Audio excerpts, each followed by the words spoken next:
Hello दोस्तों, तो कैसे हैं आप लोग। उम्मीद करता हूँ कि बहुत अच्छे होंगे। तो दोस्तों, आज हम लोग डिस्कस करने वाले हैं क्लास 11th का यूनिट एंड डायमेंशन चैप्टर। और इसमें हमने पहले ही एक लेक्चर्स कंप्लीट कर लिए हैं, जिसमें हमने डिस्कस किया है physical quantity, fundamental quantity, derived quantity and also supplementary quantities. तो इन सब क्वांटिटीज़ का हमने पहले ही डिस्कशन कर दिया है। तो दोस्तों, अब हम लोग आज डिस्कस करने वाले हैं डायमेंशंस के बारे में, और डायमेंशन के साथ साथ हम लोग यूनिट्स के बारे में भी डिस्कस करेंगे। और इसमें हमें सबसे पहले डिस्कस करना होगा मैग्नीट्यूड के बारे में। तो आइए हम लोग मैग्नीट्यूड के बारे में जानते हैं। तो दोस्तों, मैग्नीट्यूड क्या होता है। सबसे पहले हमें ये समझना पड़ेगा कि मैग्नीट्यूड होता क्या है।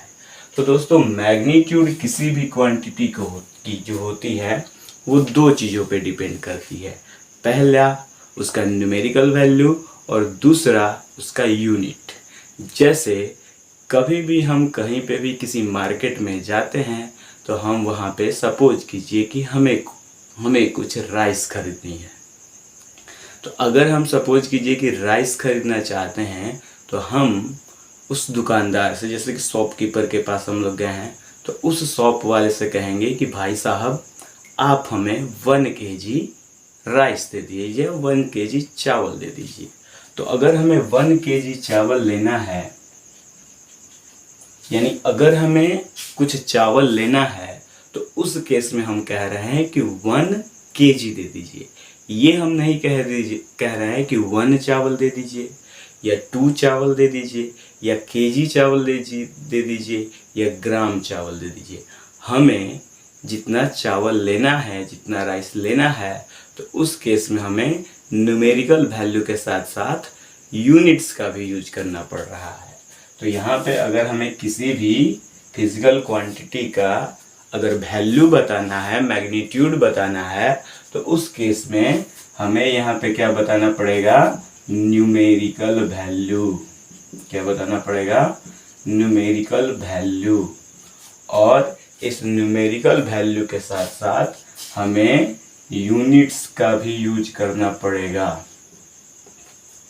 तो इस यूनिट का और न्यूमेरिकल वैल्यू का दोनों का जो कॉम्बिनेशन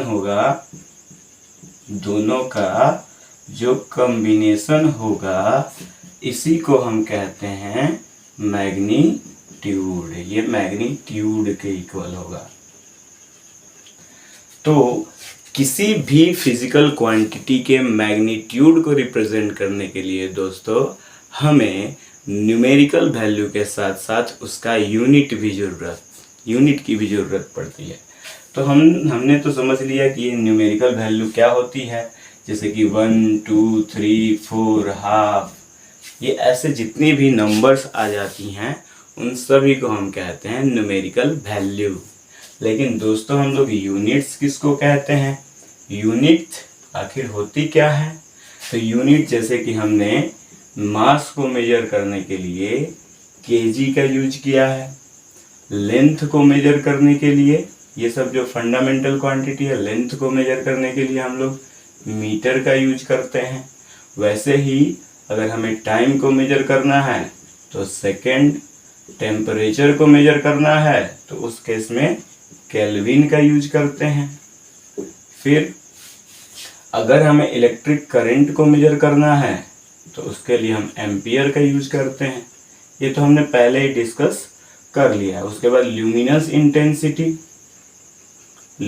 इंटेंसिटी को अगर हमें मेजर करना है तो उस केस में हम लोग यूज करते हैं कैंडिला का, ठीक। और अमाउंट ऑफ सब्सटेंस को अगर हमें मेजर करना है तो उस केस में हम लोग यूज करते हैं मोल का, ठीक।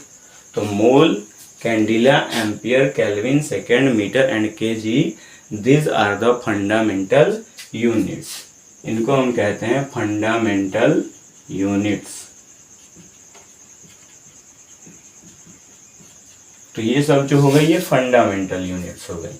और ये जो 7 क्वांटिटीज हैं इसको हम कहते हैं फंडामेंटल क्वांटिटीज। ये तो हमने पहले ही डिस्कस कर लिया है। तो इन मास को, लेंथ को, टाइम को, टेम्परेचर को, current, luminous intensity and amount of substance, इन सबको जिस यूनिट में हम लोग मेजर करते हैं उसको हम कहते हैं फंडामेंटल यूनिट। अब ये यूनिट क्या होता है? What is the unit? तो यूनिट जो होता है वो किसी भी फिजिकल क्वांटिटी को मेजर करने के लिए जो हम एक स्टैंडर्ड सपोज करते हैं, कोई भी अगर हम स्टैंडर्ड सपोज कर रहे हैं तो उस सैंपल स्टैंडर्ड को हम कहेंगे कि वो हमारा क्या है? यूनिट है। तो दोस्तों, कोई भी आर्बिट्रेरली जो हम स्टैंडर्ड चूज किए हैं तो हम इसको ऐसे डिफाइन करेंगे यूनिट को अगर हमें डिफाइन करना होगा तो यूनिट को डिफाइन करने के लिए हम क्या करेंगे कि हम एक आर्बिट्रेरी, यानी ये जो होता है unit, and arbitrary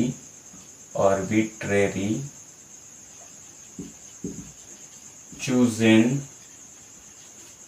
standard which internationally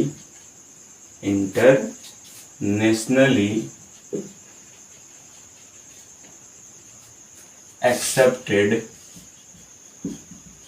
for measurement।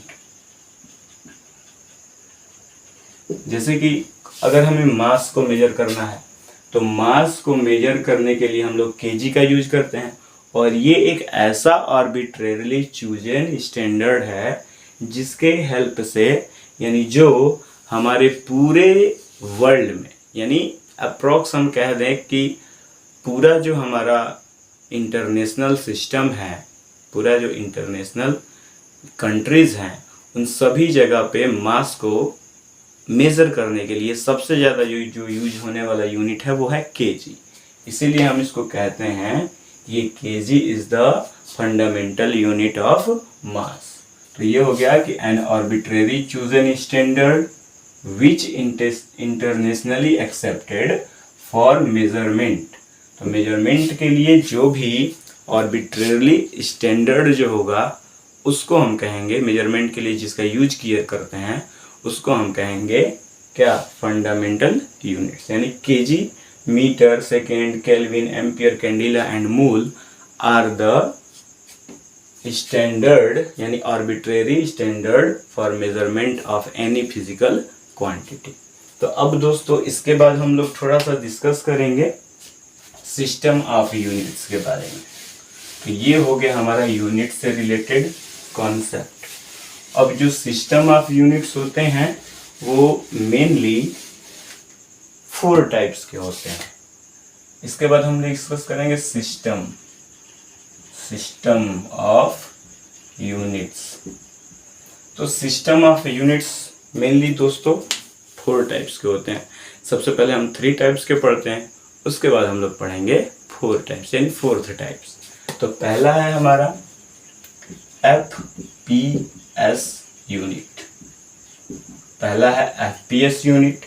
FPS unit में क्या होता है, इसमें लेंथ को हम मेजर करते हैं फुट में, यानी F का मतलब हो गया फुट।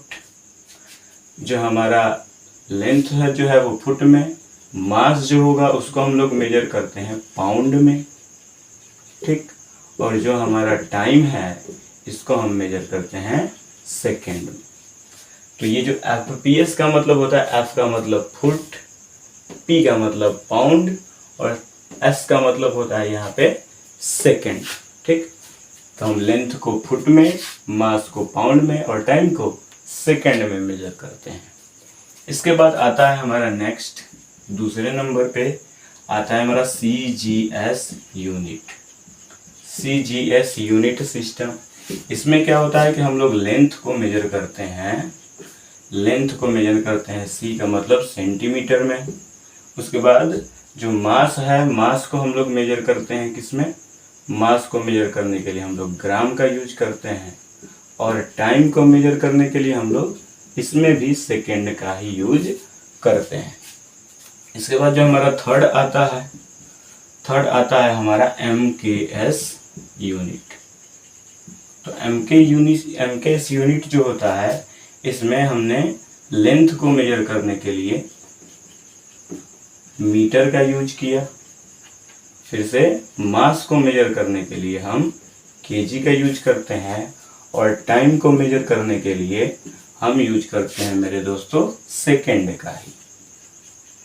तो ये 3 टाइप्स की जो यूनिट्स हैं, ये बहुत ज़्यादा दिनों से पूरा प्रचलन में है। यानी अधिकतर जगह, मतलब पहले अप्रॉक्स 70s में 60s में, यानी इस टाइम पे ये सबसे ज़्यादा यूजेस में थी। अब हमें लास्ट में ज़रूरत पड़ी एक SI यूनिट की, यानी international system of unit. International system of unit जिसको हम कहते हैं SI यूनिट सिस्टम। तो इंटरनेशनल सिस्टम ऑफ यूनिट जो होता है हमारा, ये जो है अब इंटरनेशनली एक्सेप्टेड यूनिट है। यानी ये जो है हमारे पूरे वर्ल्ड में, हमारा जो जितना भी वर्ल्ड में ये कंट्रीज आती हैं, सारी कंट्रीज में अगर हमें ट्रेड करना होगा यानी व्यापार करना होगा, तो उस केस में हमें इसी यूनिट में मेज़र करके व्यापार करना होगा, ट्रेड करना होगा। और इन सब तीनों, जैसे कि पहला FPS यूनिट, दूसरा MKS यूनिट, तीसरा जो हो गया वो हमारा CGS यूनिट, तो इन सब यूनिट्स की हमें ज़रूरत क्यों पड़ी दोस्तों? जैसे कि सपोज कीजिए कि पहले जब हमारा जो देश था, उसमें सपोज कीजिए कि जो ब्रिटिशर्स थे वो नहीं आए थे, लेकिन कुछ समय बाद जो थे ब्रिटिशर्स आए, वास्को डी गामा आया, वो सबसे पहले आया ट्रेड करने के लिए। और जब वो ट्रेड करने के लिए कालीकट आया, तो उस केस में उसे यहाँ की यूनिट्स पता नहीं थी। तो उसको यहाँ की यूनिट्स पता नहीं थी, तो उसको यहाँ पे ट्रेड करने में बहुत ज़्यादा कठिनाइयों का सामना करना पड़ा। जैसे कि ब्रिटिशर्स जो थे वो बस जानते थे लेंथ को मेजर करने के लिए हम लोग फुट का यूज करते हैं, मास का मेजर करने के लिए हम लोग पाउंड का यूज करते हैं। यानी वो लोग, यानी ब्रिटिशर्स ये जानते थे कि लेंथ का मेजरमेंट करने के लिए फुट, मास का मेजरमेंट करने के लिए पाउंड, और टाइम का मेजर करने के लिए सेकेंड। लेकिन हमारे यहाँ क्या था उस समय दोस्तों? हमारे यहाँ अगर लेंथ को मेजर करना होता था तो मन का, गज का यूज करते थे, कोस का यूज करते थे। अगर हमें टाइम को मेजर करना होता था तो हम लोग क्षण कहते थे, अवधि कहते थे। और उसके बाद हमें अगर सपोज कीजिए कि मास को अगर मेजर करना था तो हम कहते थे कि शेर भर, इतना शेर, उतना शेर, ऐसे कहते थे। तो उनके यूनिट सिस्टम में यानी मेजरमेंट में फुट, पाउंड और सेकेंड आता था, और हमारे मेजरमेंट में आता था, यानी इंडिया में जो मेजर करने के लिए क्वांटिटीज़ यूज़ हुआ करती थी, जो यूनिट्स यूज हुआ करते थे, वो लेंथ के लिए हम लोग कोस का यूज करते थे, टाइम के लिए अवधि और क्षण का यूज करते थे, और उसी तरह से हम लोग मास को मेजर करने के लिए शेर, ऐसे कुछ कहा करते थे। तो उस वजह से ट्रेड करने में बहुत ज़्यादा परेशानी हुई। इसीलिए लास्ट में क्या किया गया कि पूरे इंटरनेशनल में यानी पूरे वर्ल्ड में हर एक कंट्री में अच्छे से अगर हम ट्रेड करें, तो उसके लिए हमने एक मीटिंग की, और उस मीटिंग में हमने कहा कि अब ये जो हमारा यूनिट होगा वो होगा इंटरनेशनल सिस्टम ऑफ यूनिट, यानी इस यूनिट का हर जगह हम लोग यूज करेंगे। और ये जो हमारा SI यूनिट है, ये MKS यूनिट का, यानी SI unit is rationalised unit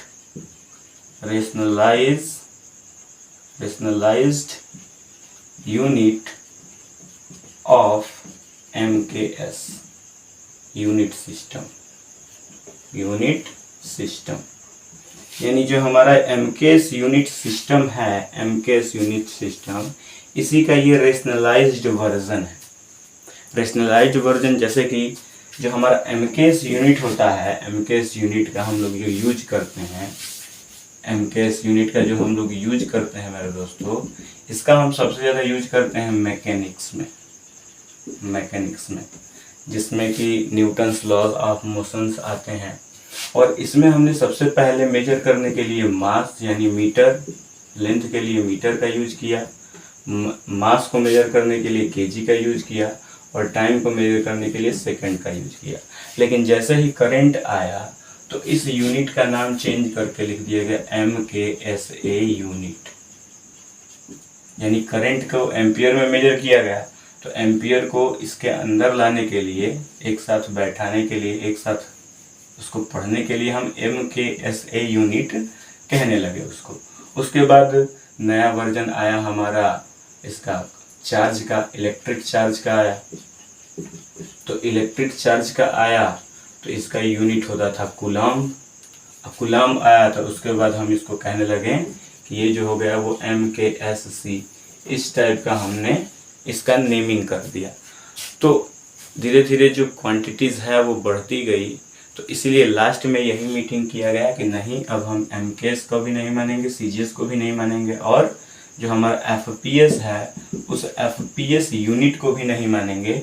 हम एक ऐसा यूनिट का इजाद करेंगे जो SI यूनिट होगा, और SI यूनिट में हमने जो फोर्स है उस फोर्स के यूनिट को हमने न्यूटन कहा, ठीक।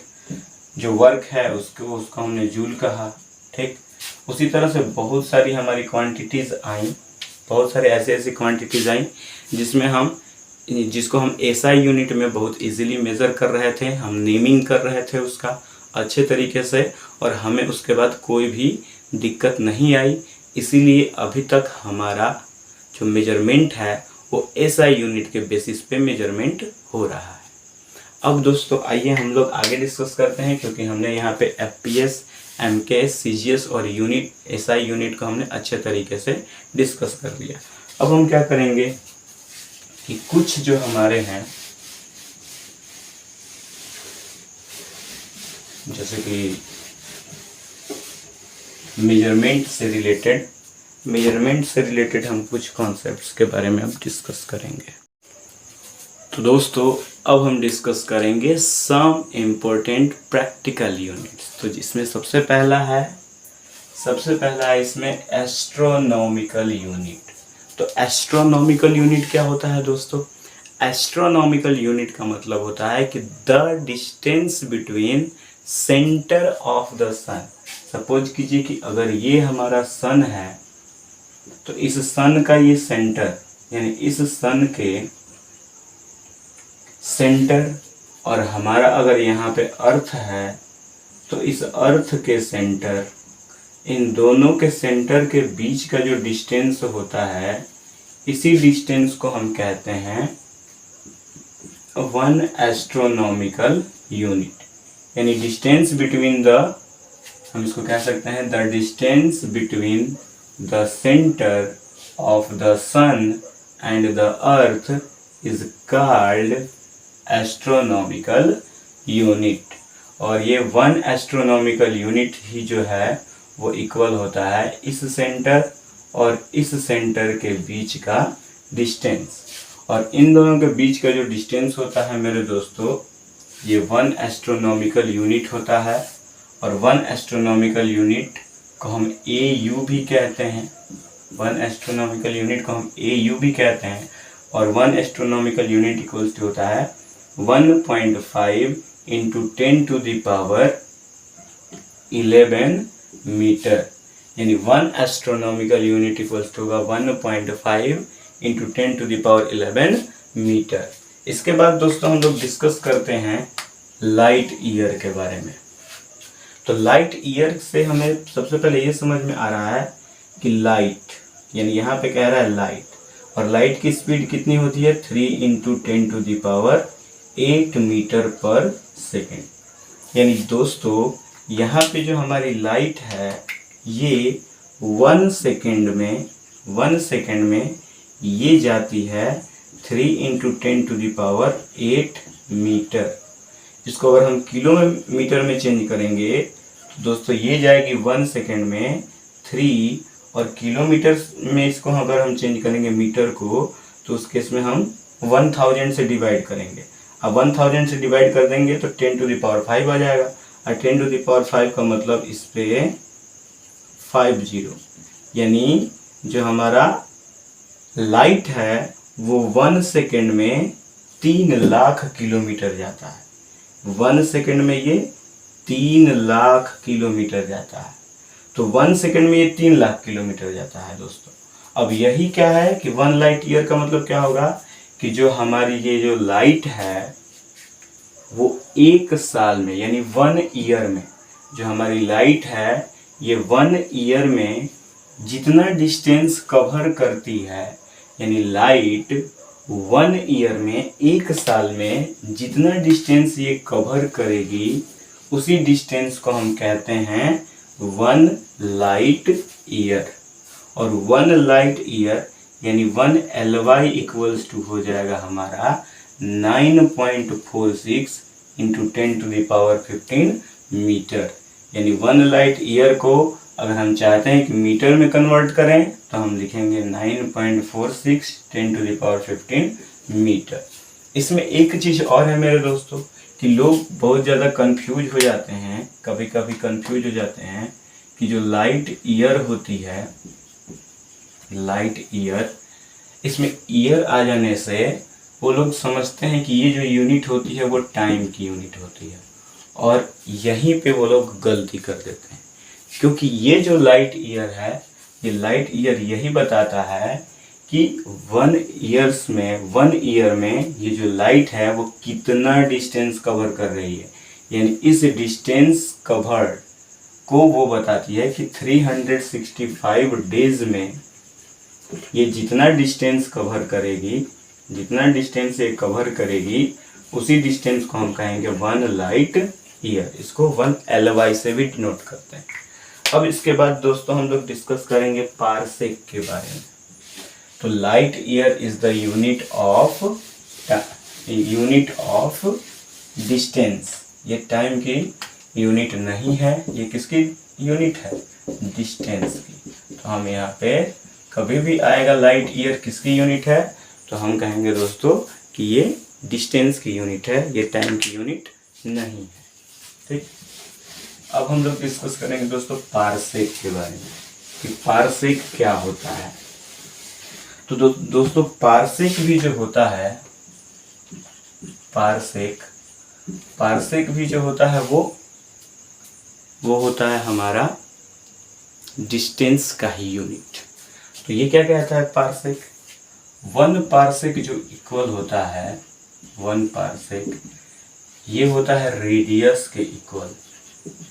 और किसका रेडियस होता है? ये रेडियस होता है बिटवीन सन एंड अर्थ। यानी ये जो रेडियस है उसको हम कहेंगे distance between sun and earth. यानी सन और अर्थ के बीच के डिस्टेंस को हम रेडियस कहते हैं। जैसे कि सपोज कीजिए कि हमारे पास ये सन है और हमारे पास ये अर्थ है। ठीक, थोड़ा सा ध्यान से देखिएगा, इसमें कॉन्सेप्ट है। ठीक, अब यहाँ से इसका डिस्टेंस कुछ होगा और यही वाला रेडियस, अगर हम इसको सपोज कर ले कि ये रेडियस है और इसकी वजह से हमारी एक सर्कल बन रही है। ठीक, तो इसकी वजह से सपोज कीजिए कि एक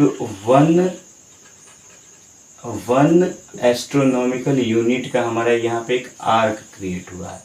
और ये आर्क यानी 1 एस्ट्रोनॉमिकल यूनिट का जो आर्क क्रिएट हुआ है, इस सर्कल का यही आर्क अगर इस सेंटर के साथ सपोज कीजिए कि अगर 1 सेकेंड का एंगल क्रिएट करता है, अगर ये 1 यानी अगर हम यहाँ पे एक सर्कल ले लें, इस सर्कल का रेडियस अगर सपोज कर ले कि अगर ये r है और इस r रेडियस के सर्कल में यहाँ से a से b तक का जो आर्क है वो 1 एस्ट्रोनॉमिकल यूनिट है। और ये 1 एस्ट्रोनॉमिकल यूनिट अगर 1 सेकेंड का यहाँ पे एंगल क्रिएट करता है, तब हम इस सर्कल का जो रेडियस है, इस सर्कल का जो ये रेडियस है r, इसको हम कहेंगे 1 पारसेक। यहाँ पे हो जाएगा हमारा 1 parsec equals to 1 astronomical unit divided by 1 second. ठीक, यानी जैसे कि हम जानते हैं कि जो हमारा रेडियस होता है या एंगल होता है, एंगल यहाँ से समझिए दोस्तों, एंगल इक्वल्स टू होता है आर्क अपॉन रेडियस। ठीक, और जो पारसेक है वो रेडियस के इक्वल होता है। तो रेडियस को अगर हम इधर करेंगे तो रेडियस इक्वल्स टू हो जाएगा हमारा आर्क अपॉन एंगल, और यही आर्क, यही वाला आर्क अगर 1 एस्ट्रोनॉमिकल यूनिट के इक्वल हो जाए और ये वाला जो सबटेंडेंट एंगल है वो 1 सेकेंड का हो जाए, 1 सेकेंड, तो हम कहेंगे कि ये जो हमारा रेडियस होगा ये हो जाएगा हमारा 1 पारसेक के इक्वल। ठीक, ये हो जाएगा हमारा 1 पारसेक के इक्वल। अब यहाँ पे देखिए, यहाँ पे डबल डैश दिखाई दे रहा होगा दोस्तों, आपको थोड़ा दिक्कत ये भी हो रहा होगा। यहाँ पे आपको बता दें कि अगर हमारे पास सपोज कीजिए कि अगर 1 डिग्री है तो 1 डिग्री जो होता है वो 60 मिनट्स के इक्वल होता है, और मिनट को हम लिखते हैं ऐसे, 60 पे डैश कर देंगे तो ये 60 मिनट हो जाएगा, और यही हमारा 1 मिनट जो है ये होता है 60 सेकेंड्स के बारे में, सेकेंड्स के इक्वल होता है। और सेकेंड्स को जब अगर हमें शॉर्ट में लिखना है तो हम यहाँ पे डबल डैश दे देते हैं। तो 1 degree equals to 60 minute equals to 60 पर डैश, और 1 मिनट इक्वल्स टू 60 सेकेंड, और 60 सेकेंड्स को लिखना है तो ये 60 के ऊपर क्या हो जाएगा, डबल डैश। तो 1 parsec is the radius of a circle whose arc is 1 astronomical unit, whose arc length is 1 astronomical unit and subtended 1 second to the center of the, यानी subtended an angle 1 second to the center, यानी centre पे जो angle होना चाहिए वो होना चाहिए 1 second, और इसका आर्क लेंथ होना चाहिए 1 एस्ट्रोनॉमिकल यूनिट के। तो उस सर्कल के हम रेडियस को हम कहेंगे कि ये क्या है, 1 पारसेक के इक्वल है। ये दोस्तों आप अच्छे से समझ लीजिए। तो 1 पारसेक जो होता है दोस्तों, 1 पारसेक, ये 1 पारसेक जो है वो हमारा इक्वल होता है, इसको हम लिख सकते हैं 3.08 इंटू 10 टू द पावर 16 के इक्वल हम इसको लिख सकते हैं।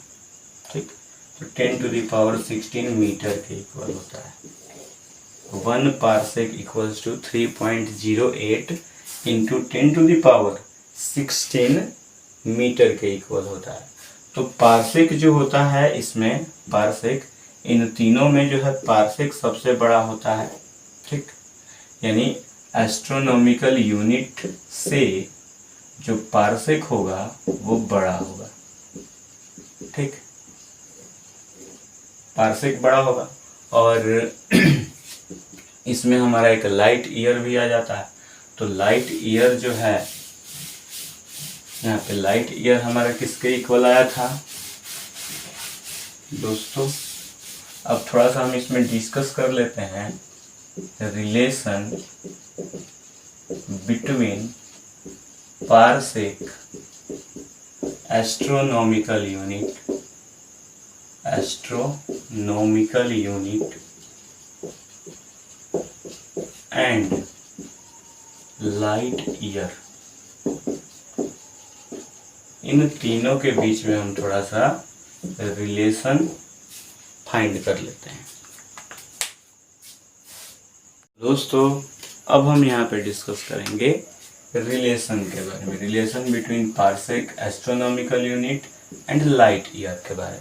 तो दोस्तों जैसे कि हम जानते हैं कि 1 लाइट ईयर इक्वल्स टू होता है 9.46 इंटू 10 टू द पावर 15, और 1 AU इक्वल्स टू होता है 1.5 into 10 to the power 11 metre.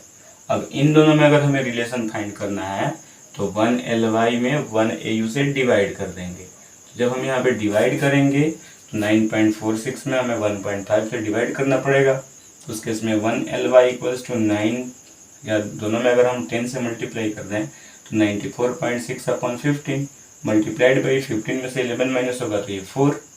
तब 15 से अब हम इसको कैंसिल करेंगे तो 15 से 6 टाइम्स में ये 90 हो जाएगा, फिर 4 बचेगा तो 0.3। तो 1Ly इक्वल्स टू हो जाएगा हमारा, यानी 1 लाइट ईयर, यहाँ पे लिखेंगे 1 लाइट ईयर जो होता है वो 6.3 इंटू 10⁴ टाइम्स होता है AU के, यानी एस्ट्रोनॉमिकल यूनिट। इसका मतलब ये हुआ कि light year, 1 light year is greater than AU, 1 AU। ठीक, अब इसी तरह से पार्सेक और हम Ly में रिलेशन फाइंड करना चाहते हैं तो 1 पार्सेक इक्वल्स टू होता है 3.084 इंटू 10⁻16 के इक्वल होता है, और 1 Ly हम लोग जानते ही हैं कि 9.46 इंटू 10⁻15 मीटर के इक्वल होता है। तो इससे 10⁻15 से जब 10⁻16 में हम डिवाइड करेंगे तो ये हमारा आ जाएगा 10।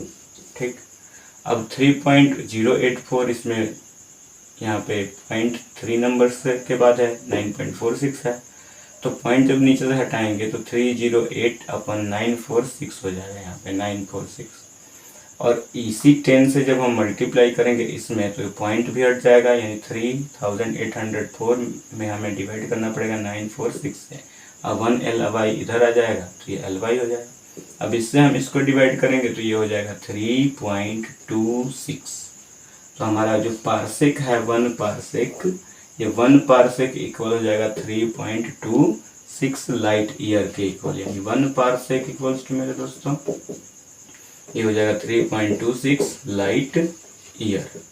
यानी जो हमारा पार्सेक है, ये जो हमारा पार्सेक है यूनिट, ये बड़ा होता है 1 Ly से, यानी 1 लाइट ईयर से ये क्या होता है, बड़ा होता है मेरे दोस्तों। अब दोस्तों हम लोग डिस्कस करेंगे डायमेंशन। तो दोस्तों अब हम डिस्कस करने जा रहे हैं डायमेंशन के बारे में। तो आइए हम लोग यहाँ पे डिस्कस करते हैं। तो डायमेंशन क्या होता है दोस्तों, जैसे कि अगर हमें किसी भी फिजिकल क्वांटिटी का अगर हमें बताना है डायमेंशन, किसी भी फिजिकल क्वांटिटी का अगर हमें डायमेंशन बताना है तो डायमेंशन का मतलब क्या होगा, जैसे कि सपोज कीजिए कि हमारे पास ये वॉल्यूम है और ये वॉल्यूम है किसका, क्यूबॉइड का। सपोज कीजिए कि क्यूबॉइड का वॉल्यूम है, तो वॉल्यूम ऑफ अगर हमें क्यूबॉइड अगर यहाँ पे फाइंड करना है तो उस केस में सपोज कीजिए कि ये हमारा एक क्यूबॉइड है और इस क्यूबॉइड में ये वाला जो है इसका लेंथ है, ये वाला जो है इसका ब्रेथ है और ये है इसका हाइट। तो हम जानते हैं कि लेंथ, ब्रेथ और हाइट का जो मल्टीप्लाई होता है ये होता है हमारा वॉल्यूम। अब देखिए लेंथ को हम किस में मेजर करते हैं, मीटर में। ठीक, बेस यानी यहाँ पे जो हमारा बेस है ये भी, ब्रेथ जो है उसको भी हम लोग मेजर करते हैं मीटर में या सेंटीमीटर में, हाइट को भी हम लोग मीटर में मेजर करते हैं। ठीक, तो इन सब को हम जब मल्टीप्लाई करते हैं तो मीटर का पावर क्या आता है, 3 आता है दोस्तों। तो यहाँ पे ये बताना होता है कि जो हमारा डायमेंशन होता है, डायमेंशन हमें ये बताता है कि किसी फिजिकल क्वांटिटी के अंदर जो हमारी फंडामेंटल क्वांटिटी है वो कितनी बार आई है, उसी को हम कहते हैं डायमेंशन। तो देखिए यहाँ पे जो हमारा वॉल्यूम है, वॉल्यूम एक डेराइव्ड क्वांटिटी है और इस डेराइव्ड क्वांटिटी के अंदर लेंथ कितनी बार आया है, 1 पहली बार यहाँ पे है, ये भी लेंथ है। ब्रेथ का मतलब हम लेंथ फाइंड कर रहे हैं साइड का, तो ये 2 बार लेंथ आ गया है और ये तीसरी बार, यानी इस डेराइव्ड क्वांटिटी के अंदर जो हमारा फंडामेंटल क्वांटिटी है लेंथ, वो 3 बार इन्वॉल्व्ड है। तो हम कहेंगे कि dimension represents how many times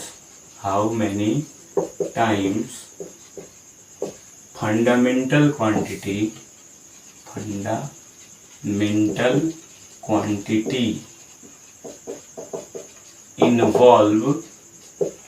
involve in physical quantity, यानी फिजिकल क्वांटिटी के अंदर जो हमारी फंडामेंटल क्वांटिटी है वो कितनी बार आई है, कितनी बार इन्वॉल्व हुई है, यही बताता है डायमेंशन। तो यहाँ पे यही बताया गया कि dimension of physical quantities are powers on base quantity. तो यहाँ पे जो हमारा बेस क्वांटिटी आएगा, जैसे कि ये भी लेंथ है, ये भी लेंथ है, ये भी लेंथ है, तो तीनों को मल्टीप्लाई करेंगे तो लेंथ का पावर 3 हो जाएगा, और लेंथ का पावर 3 हो जाएगा। इसका मतलब इस डेराइव्ड क्वांटिटी के अंदर, इस फिजिकल क्वांटिटी के अंदर जो हमारा लेंथ है वो 3 टाइम्स आया है, यही बताता है इसका डायमेंशन। ठीक दोस्तों, समझ में आया, क्लियर हुआ। अब हम क्या करेंगे, यहाँ पे डायमेंशन को रिप्रेजेंट करने के लिए कुछ टर्म्स होते हैं। ठीक, तो रिप्रेजेंटेशन ऑफ डायमेंशन। तो डायमेंशन को हम कैसे रिप्रेजेंट करते हैं, तो सबसे पहले हमें किसी भी क्वांटिटी का अगर डायमेंशन लिखना है, जैसे कि हमें मास, सपोज कीजिए कि लेंथ का डायमेंशन लिखना है, तो लेंथ का डायमेंशन अगर हमें लिखना है तो लेंथ को हम लोग मीटर में मेजर करते हैं, और इसका डायमेंशन लिखने के लिए, लेंथ का डायमेंशन हमें लिखने के लिए हम क्या करते हैं कि इस लेंथ का पहले वाला जो ये अक्षर है, ये वर्ड है, इस L को हम ले लेते हैं। ठीक, यानी लेंथ का जो डायमेंशन होगा वो हो जाएगा लेंथ, और इसको हम यहाँ पे क्या करते हैं कि बड़े ब्रैकेट से क्लोज करते हैं। कभी भी हमें डायमेंशन लिखना होगा तो हम क्या करेंगे कि उसको बड़े ब्रैकेट से क्लोज कर देंगे, यानी लेंथ का जो डायमेंशन होगा वो हो जाएगा L, और ये एक बड़े ब्रैकेट से क्लोज हो जाएगा। उसके बाद अगर हमें मास का लिखना है तो मास को तो केजी में रिप्रेजेंट करते हैं, लेकिन मास के पहला वाला जो अक्षर है वो M है, इसीलिए हम क्या करते हैं कि इसको कैपिटल M से डिनोट करते हैं। इसके बाद टाइम, तो टाइम के लिए हमारा सेकंड होता है यूनिट, और इसका डायमेंशन, टाइम का पहला जो अक्षर है वो T है, तो हम यहाँ पे ले लेते हैं T।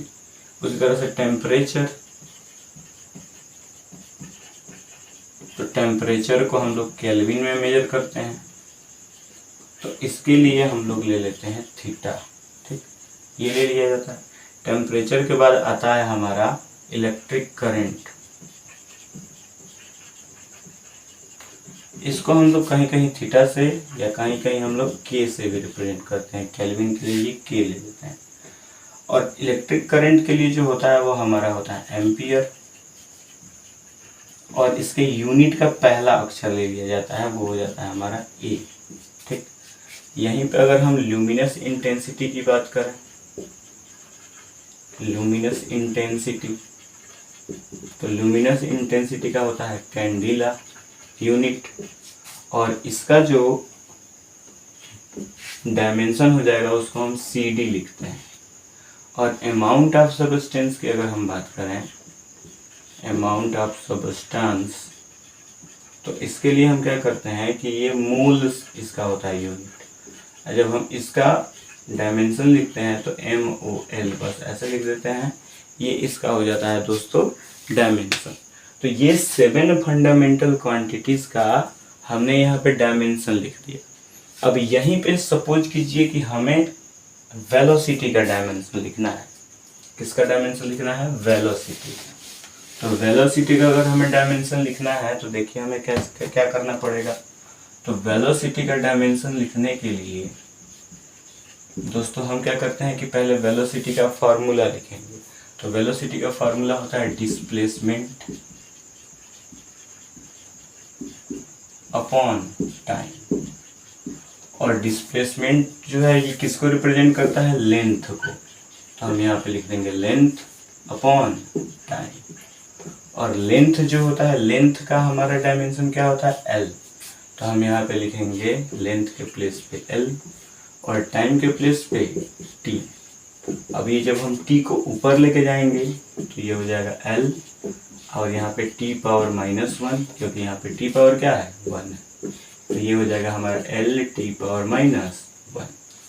और कभी भी अगर हमें डायमेंशन लिखना होता है दोस्तों, किसी भी क्वांटिटी का डायमेंशन लिखना है, तो उस केस में हमारा ये मास का भी डायमेंशन आना चाहिए, लेंथ का भी आना चाहिए और T का भी, यानी टाइम का भी। ये 3 डायमेंशन हमें हमेशा मेनली लिखना ही लिखना है। तो हम देख रहे हैं कि इसमें मास आ नहीं रहा है, तो मास का पावर हम यहाँ पे 0 कर देंगे। लेंथ एक बार आया तो लेंथ पावर 1, और यहाँ पे t पावर -1 है तो यहाँ पे t पावर माइनस। बस, तो ये हो गया हमारा वेलोसिटी का डायमेंशन फॉर्मूला। ठीक, इसी तरह से एक्सेलरेशन का लिखना है दोस्तों। तो एक्सेलरेशन का जो होता है वो वेलोसिटी अपॉन टाइम होता है, वेलोसिटी अपॉन टाइम। और वेलोसिटी का यूनिट क्या है हमारा दोस्तों, इसको लिखेंगे m0 L1 t power -1 upon t का पावर यहाँ पे 1 हो जाएगा। तो जब हम इसको नीचे जब हम इसको लिखेंगे तो इसका यूनिट हो जाएगा, देखिए m तो है नहीं तो m पावर ये 0 ही रहने देंगे, l पावर 1 हो जाएगा, और t पावर -1 है, और ये t जब ऊपर जाएगा तो t पावर एक और -1 आ जाएगा। तो इस केस में हो जाएगा m पावर 0, l पावर 1 और t पावर -2। तो ये हो गया हमारा एक्सेलरेशन का डायमेंशन फॉर्मूला दोस्तों। अब यहाँ पे सपोज कीजिए कि हमें फोर्स का फाइंड करना है, तो फोर्स का फाइंड करने के लिए क्या करेंगे, फोर्स इक्वल्स टू होता है मास और इनटू एक्सेलरेशन। ठीक, मास इनटू एक्सेलरेशन। तो मास का तो हम जानते हैं कि m होता है, हमने अभी तुरंत पढ़ा। एक्सेलरेशन का हमने अभी तुरंत पढ़ा है, m power 0 l power 1 t power -2। तो m का मतलब यहाँ पे m पावर 1 है, तो ये दोनों की बेस सेम है, ये भी m है ये भी m है। तो m के पावर में हम इन दोनों को जोड़ेंगे, दोनों पावर्स को प्लस कर देंगे क्योंकि मल्टीप्लाई है। l पावर ये 1 हो जाएगा, t पावर -2, तो इसका वैल्यू आ जाएगा 1 में 0 प्लस करेंगे तो 1 आएगा, तो m पावर 1 l पावर 1 और t पावर -2। तो ये हो गया हमारा डायमेंशन फार्मूला ऑफ फोर्स। तो ये फोर्स का डायमेंशन हो गया, ये एक्सेलरेशन का डायमेंशन हो गया, और वेलोसिटी का डायमेंशन ये हो गया दोस्तों। तो इस तरह से हम किसी भी क्वांटिटी के डायमेंशन को फाइंड कर सकते हैं। एक और हम डायमेंशन फाइंड कर लेते हैं, जैसे कि हम चाहते हैं कि डायमेंशन फाइंड कर लें इसका। चलिए हम लोग यहाँ पर डायमेंशन हम फाइंड कर लेते हैं इलेक्ट्रिक पोटेंशियल का। इलेक्ट्रिक पोटेंशियल, इलेक्ट्रिक पोटेंशियल को हम किससे डिनोट करते हैं, V से, और V इक्वल्स टू होता है W। ठीक, W और बाई Q, यानी वर्क डन में जब हम Q से डिवाइड करते हैं चार्ज से, तो उस केस में क्या होता है कि हमें मिलता है यहाँ पे पोटेंशियल, इलेक्ट्रिक पोटेंशियल। और वर्क का जो फॉर्मूला होता है वो होता है फोर्स और इनटू डिस्प्लेसमेंट अपॉन Q0। अच्छा, ये Q का फॉर्मूला क्या होता है, I इंटू टी। यानी कभी भी अगर हमें डायमेंशन लिखना है दोस्तों, तो हम हमेशा चाहते हैं कि इसको बेस क्वांटिटी में चेंज करें, यानी फंडामेंटल क्वांटिटी में चेंज करें। तो I जो है ये हमारा इलेक्ट्रिक करंट है, इलेक्ट्रिक करंट ये भी फंडामेंटल क्वांटिटी है, और टाइम भी हमारा फंडामेंटल क्वांटिटी है, ये टाइम है। ठीक, अब ये W equals to F into D, तो फोर्स हमारा डेराइव्ड है और डी हमारा डिस्प्लेसमेंट है, तो डिस्प्लेसमेंट लेंथ को रिप्रेजेंट करता है, तो ये I इंटू टी लिखते हैं। अब हमें फोर्स को फंडामेंटल क्वांटिटी में चेंज करता है, तो फोर्स F इक्वल्स टू होता है M into A into D upon I into T. और हमने अभी एक्सेलरेशन का निकाला था, एक्सेलरेशन का जो हमारा डायमेंशन था वो था LT पावर -2। ठीक, तो यहाँ पे जब हम इसका फार्मूला लिखेंगे, डायमेंशन फार्मूला, तो ये हो जाएगा मास के लिए m, एक्सेलरेशन के लिए LT पावर -2, और डिस्प्लेसमेंट के लिए हो जाएगा हमारा length L divided by I current है, तो करंट का एम्पियर A होता है डायमेंशन, और टाइम का T। अब यहाँ पे क्या होगा दोस्तों, M L में L से मल्टीप्लाई करेंगे, L स्क्वायर T पावर -2, और ये A ऊपर जाएगा तो A पावर -1, और T भी ऊपर जाएगा तो T का पावर -1। अब यहाँ पे M L स्क्वायर अब देखिए t⁻⁻2 और t⁻⁻1 t⁻⁻3 और इसको भी उसी में ला देंगे तो ये हो जाएगा हमारा dimension formula of electric potential. तो दोस्तों इस तरह से हम लोग डायमेंशन फार्मूला फाइंड कर सकते हैं। इसके बाद हम लोग पढ़ेंगे यूजेस ऑफ डायमेंशन फार्मूला। तो आइए यहाँ पे हम लोग डिस्कस करते हैं यूजेस ऑफ डायमेंशन। अच्छा, यहाँ पे हमने डायमेंशन लिखा है, डायमेंशन फार्मूला लिखा है, और यहीं पे अगर हम डायमेंशनल इक्वेशन लिखना चाहते हैं, डायमेंशनल इक्वेशन, तो ये हमारा डायमेंशनल इक्वेशन क्या होता है। जैसे कि ये वाला हमने जो डायमेंशन फाइंड किया, ये हमारा पोटेंशियल इलेक्ट्रिक पोटेंशियल का था, इलेक्ट्रिक पोटेंशियल का है, और इलेक्ट्रिक पोटेंशियल को हम डिनोट करते हैं V से। तो इसी V को, इसी इलेक्ट्रिक पोटेंशियल को जब हम इसके डायमेंशन फार्मूले से इक्वेट करते हैं, यानी यहाँ पे बस ऐसे V लिख देंगे, यानी इलेक्ट्रिक पोटेंशियल V जो है हम यहाँ पे इक्वेट कर दें इसके डायमेंशन फार्मूले से। तो जैसे ही हम इसको इक्वेट किए तो ये वाला जो पूरा एक्सप्रेशन दिखाई दे रहा है, इसी को हम कहते हैं डायमेंशनल इक्वेशन। यही कहा जाता है दोस्तों हमारा डायमेंशनल इक्वेशन। ठीक, अब हम यहाँ पे डिस्कस करेंगे यूजेस ऑफ डायमेंशन। डायमेंशन का यूज क्या क्या होता है। तो दोस्तों डायमेंशन का बेसिकली 3 यूज है। पहला क्या है, पहला इसका यूज ये है कि converting for conversion one system of unit to another system of unit, यानी एक सिस्टम ऑफ यूनिट को दूसरे सिस्टम ऑफ यूनिट में कन्वर्ट करना इसका पहला यूज होता है। जैसे कि इसमें हमने अगर डिस्कस करना है, जैसे कि 1 हमारे पास न्यूटन है, और 1 न्यूटन जो होता है वो इक्वल होता है 1 kg metre per second square को। 1 kg metre per second square के इक्वल होता है। ठीक, अब ये वाला जो यूनिट है ये MKS में है दोस्तों, मीटर, kg और सेकेंड में। तो MKS यूनिट में हम इसको चाहते हैं कि CGS में चेंज करें। CGS का मतलब सेंटीमीटर, ग्राम और सेकेंड में।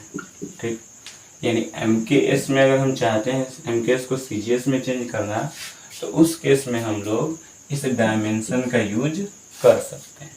यहाँ पे हम लोग क्या करेंगे दोस्तों, देखिए जैसे कि हम जानते हैं, यहाँ पे एक एग्जांपल ले लेते हैं। एग्जांपल हमारे पास क्या है कि जैसे कि हमारे पास 1 kg का मास है, 1 kg मास है। तो 1 kg जो मास होता है वो होता है 1000 ग्राम के। तो ये जो 1 है, ये पहला जो सिस्टम ऑफ यूनिट है हमारा, पहला सिस्टम ऑफ यूनिट, उसका न्यूमेरिकल वैल्यू है, तो हम इसको N1 कह देते हैं। ये जो हमारा kg है दोस्तों, ये है हमारे पहले सिस्टम ऑफ यूनिट का यूनिट।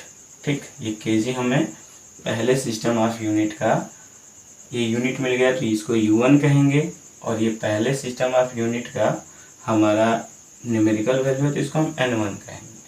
यहाँ पे जो हमारा 1000 है, ये दूसरे सिस्टम यानी ग्राम यानी CGS सिस्टम ऑफ यूनिट का है, ये यूनिट ग्राम मास का यूनिट है, तो इसके न्यूमेरिकल वैल्यू को हम कह देंगे N2, और इसका जो सिस्टम ऑफ यूनिट का ये जो मास का यूनिट है, इसको हम कह देंगे U2। अब ये दोनों दोस्तों एक दूसरे के इक्वल है, इसलिए हमारा N1 U1 का जो प्रोडक्ट होगा वो N2 U2 के प्रोडक्ट के इक्वल हो जाएगा। ये हमेशा ध्यान रखें। यानी इसका मतलब ये हुआ कि N1 में जब हम U1 से मल्टीप्लाई करेंगे, यानी न्यूमेरिकल वैल्यू में अगर हम यूनिट का मल्टीप्लाई करते हैं, दोनों को एक साथ लिखते हैं, तो ये हमें बताता है मैग्नीट्यूड, मैग्नीट्यूड को बताता है, किसी भी फिजिकल क्वांटिटी के मैग्नीट्यूड को। तो हम जानते हैं कि जो हमारा मैग्नीट्यूड है, मैग्नीट्यूड, इसको अगर हम ऐसे कहें कि एक क्वांटिटी से, यानी on changing system of unit, magnitude never changes. यानी अगर हम एक सिस्टम ऑफ यूनिट को दूसरे सिस्टम ऑफ यूनिट में चेंज कर रहे हैं तो क्या उसका मैग्नीट्यूड चेंज होगा। जैसे कि 1 kg हमारे पास राइस है और 1 kg राइस को जब हम ग्राम में चेंज कर रहे हैं तो वो 1000 ग्राम होगा। तो पहले उसका मैग्नीट्यूड 1 kg था MKS में, अब CGS में क्या हो जाएगा, उसका 1000 ग्राम होगा। तो इस केस में इसके मैग्नीट्यूड में कोई भी चेंजिंग नहीं आ रही है। चेंजिंग किस में आ रही है कि जब हम केजी में रखे हैं, जब हम इसको किस में रखे हैं, केजी में रखे हैं, तो हमारा न्यूमेरिकल वैल्यू छोटा है। यानी अगर हमारे पास यूनिट बड़ा हो, यूनिट का वैल्यू अगर हमारे पास बड़ा हो तो इसका न्यूमेरिकल वैल्यू, जैसे कि 1 kg लिख दिए, ये हमारा यूनिट बड़ा है तो हमारा ये न्यूमेरिकल वैल्यू छोटा आ जाता है। ठीक, और जब हमारा ये यूनिट छोटा होता है तो इसका न्यूमेरिकल वैल्यू जो है ये आ जाता है बड़ा। ठीक दोस्तों, जैसे कि 1 kg जो है वो हमारा 1000 ग्राम के इक्वल है, तो यहाँ पे केजी को अगर हम ग्राम से कंपेयर करें तो ग्राम से केजी बड़ा है और केजी यहाँ पे बड़ा है, तो जो हमारा न्यूमेरिकल वैल्यू है वो 1, ये इससे क्या गया है, छोटा। तो न्यूमेरिकल अगर वैल्यू छोटा होगा तो हमारा केजी यानी यूनिट बड़ा होगा, और अगर हमारा न्यूमेरिकल वैल्यू बड़ा होगा तो हमारा यूनिट क्या होगा, छोटा। इसका मतलब ये हुआ कि numerical value of any quantity is inversely proportional to the unit. तो हम इसको ऐसे लिख सकते हैं, numerical value is inversely proportional to unit.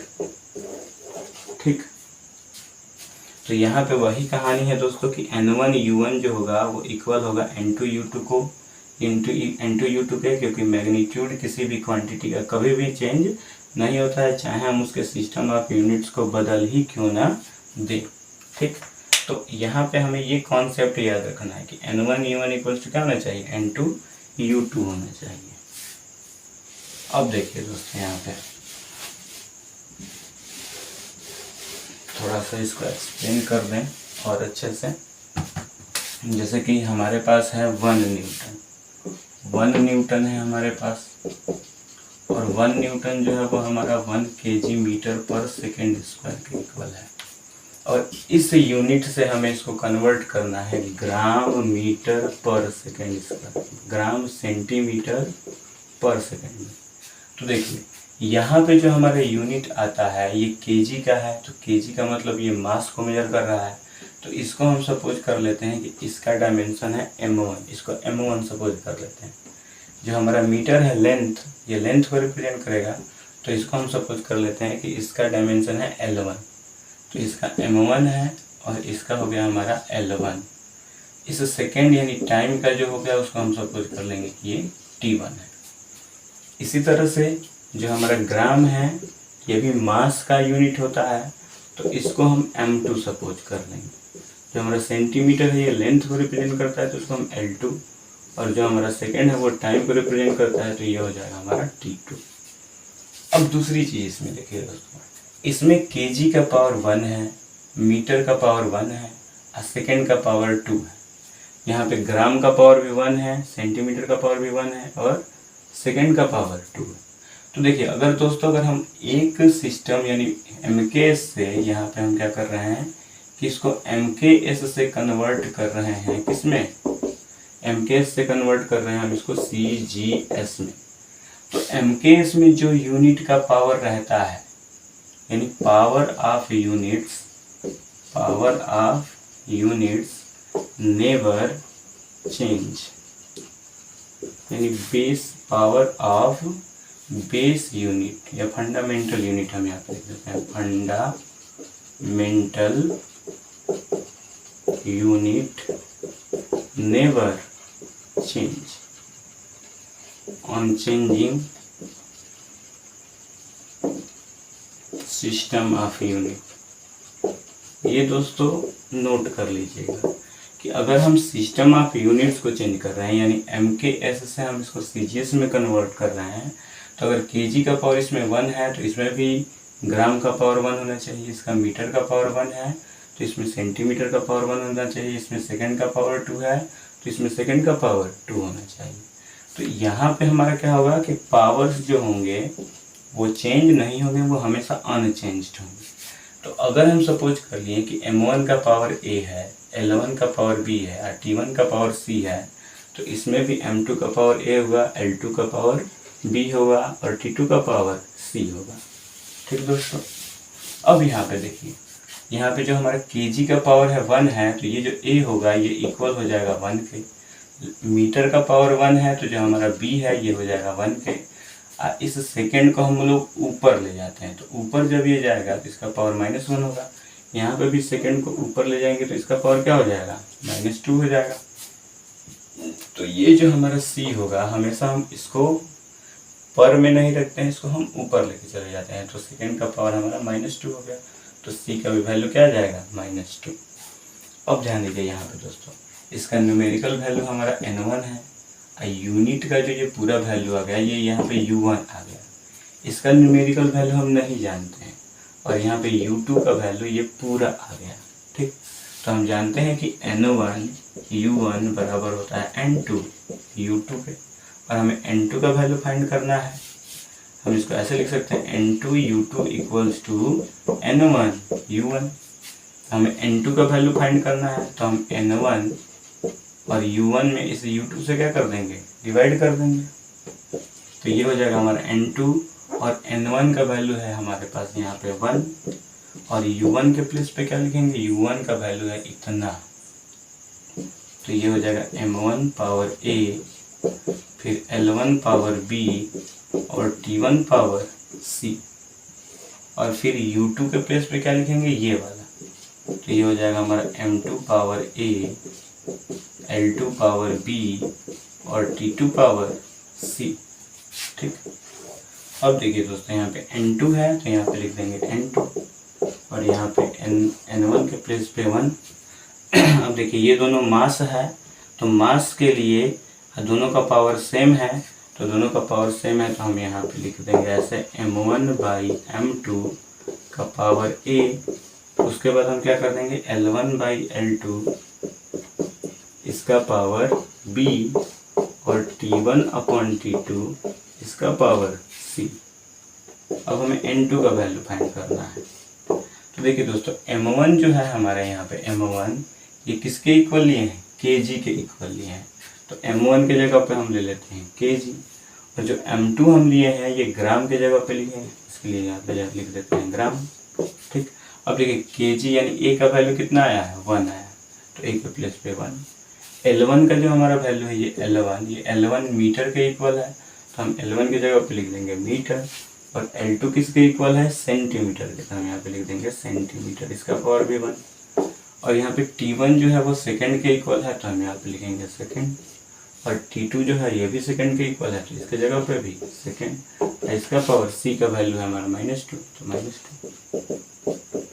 अब देखिए यहाँ पे kg के प्लेस पे हो जाएगा 1000 ग्राम, नीचे ग्राम है ये। फिर मीटर की जगह पे हो जाएगा 100 सेंटीमीटर, और यहाँ पे सेंटीमीटर ही है। आज सेकंड से सेकंड कैंसिल हो गया, तो यहाँ पे 1 टू द पावर -2 आ जाएगा। अब देखिए दोस्तों N2 का वैल्यू देखिए, ग्राम से gram cancel, centimetre centimetre cancel, तो 1000 में जब हम 100 से मल्टीप्लाई करेंगे तो 10 लाख आ जाएगा, और 10 लाख का मतलब 10 टू द पावर 5, यानी यहाँ पे हमारा N2 का वैल्यू आ जाएगा 10 टू द पावर 5। तो दोस्तों इस तरह से हम लोग by the help of this formula, इस फार्मूले के हेल्प से हम लोग क्या कर सकते हैं कि एक सिस्टम ऑफ यूनिट को दूसरे सिस्टम ऑफ यूनिट में कर सकते हैं कन्वर्ट। इसी तरह से हम 1 जूल को भी कन्वर्ट कर सकते हैं। जैसे कि हमारे पास है, सपोज कीजिए कि 1 जूल, और 1 जूल जो यूनिट होता है ये होता है वर्क का। ये किसका होता है, वर्क का। और वर्क का जो डायमेंशन होता है ये होता है हमारा ml²T⁻²। तो ये दोस्तों आपका होमवर्क क्वेश्चन है। अगर आपको ये समझ में आया है तो आप ये होमवर्क क्वेश्चन कर सकते हैं।